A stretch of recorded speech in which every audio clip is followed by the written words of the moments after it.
Pavilion Indonesia akan mengadakan sesi Seller Meet Buyer untuk pertama kali pada Konferensi Perubahan Iklim Perserikatan Bangsa-Bangsa ke-30 di Belém, Brazil.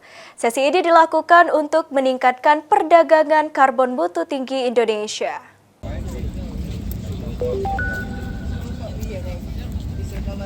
Dalam rangka meningkatkan perdagangan karbon mutu tinggi, untuk pertama kalinya, Indonesia mengadakan sesi Seller Meet Buyer di Pavilion Indonesia selama kegiatan Konferensi Perubahan Iklim Perserikatan Bangsa-Bangsa ke-30 atau COP ke-30.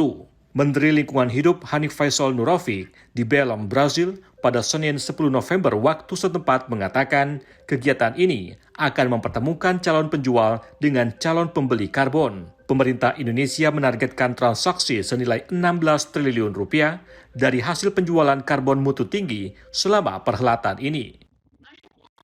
Dari 90 juta tersebut didominasi masih dari sektor energi. Jadi ada renewable energy, ada konservasi energi. Ini yang dengan tax base. Kemudian menyusul dari nature base, dari teman-teman kehutanan. Potensinya sudah cukup terbangun. Jadi selama 11 hari ke depan ada plan-plan yang khusus untuk seller Meet Buyer. Jadi kita harapkan ini akan mendongkrak tidak hanya di sini tapi nanti akan dibawa ke depannya.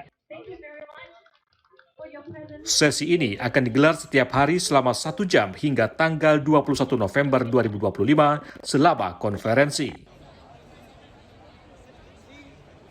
Dari Belém, Brazil, Anita Permata Dewi, Kantor Berita Antara, mewartakan.